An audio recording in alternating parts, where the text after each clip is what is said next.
In 1194, the town of Chartres, France, caught fire. Most of the city burned. The cathedral was thought to be lost. But when the smoke cleared 3 days later, the townspeople found something that changed the course of medieval construction forever. The sacred relic they had stored inside, a piece of cloth said to have belonged to the Virgin Mary, survived the fire without a single scorch mark. The medieval chroniclers recorded the reaction as unanimous. This was a sign, not just a religious sign, a mandate. Build something worthy of what had been preserved. What followed was the construction of what many architects today still cannot fully explain. A building so precisely engineered that modern acoustic scientists have spent decades trying to understand why it makes people feel the way it does. Not spiritually, physiologically. And the answer, when I finally found it, had almost nothing to do with religion. I came to this through a different door than most researchers. A friend of mine is an audiologist, someone who studies how sound interacts with the human body. She mentioned offhand one afternoon that certain stone buildings, particularly the very old ones, produce frequencies that modern concert halls are specifically designed to replicate, frequencies in a range that measurably affects heart rate, breathing and brainwave patterns. I asked her which buildings. She named 4. 3 of them were Gothic cathedrals. The 4th was a Neolithic stone circle in Scotland. I spent the next 8 months trying to understand what connected them. What I found wasn't mysticism, it was engineering. And once I understood the engineering, I understood why the history we were given left it out entirely. The word cathedral comes from the Latin cathedra, meaning seat or chair, specifically the bishop's chair. The official history tells us cathedrals were built as expressions of religious devotion, as houses of worship, as monuments to faith. And they were all of those things, but they were also something the official history almost never mentions. They were hospitals, not in the metaphorical sense. In the direct, physical, documented sense, the word itself contains a clue most people walk past without noticing. The Latin root cath comes from the Greek katherein, meaning to cleanse or to purify. The same root that gives us catharsis, the emotional purging that Aristotle described when he watched tragedy in the theatre. The ancient world did not separate these concepts the way we do. Purification of the body and purification of the mind were understood as the same process, achieved through the same means.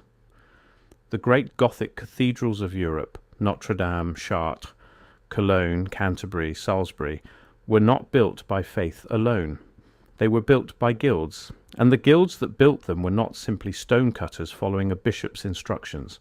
They were organizations that held knowledge which has only partially survived to the modern era.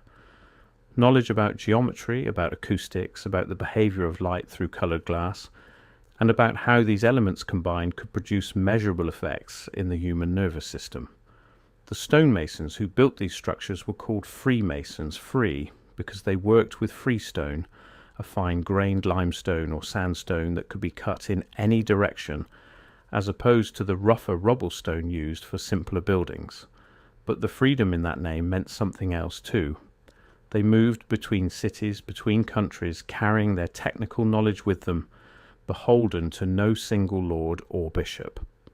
The craft guilds of medieval Europe operated under a system of knowledge transfer that had no equivalent before or since. 7-year apprenticeships, strict standards for what could be built and how it could be priced. A body of technical knowledge passed directly, person to person, generation to generation, that was never fully written down. Here is what the acoustic researchers found when they started studying these buildings properly. And I want to be careful here because this is where the official story and the physical evidence diverge in ways that are difficult to ignore.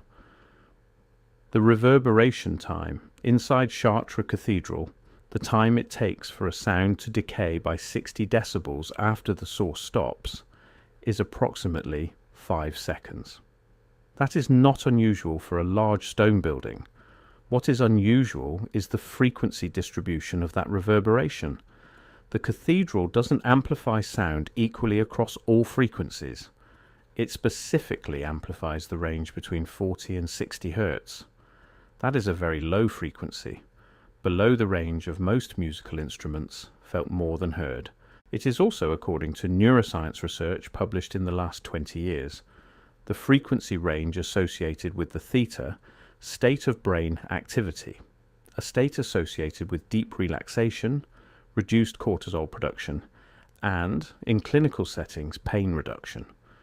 The building wasn't just beautiful, it was measurably affecting the neurochemistry of everyone inside it. Dr. Rupert Till at the University of Huddersfield has spent over a decade studying the acoustics of ancient and medieval structures.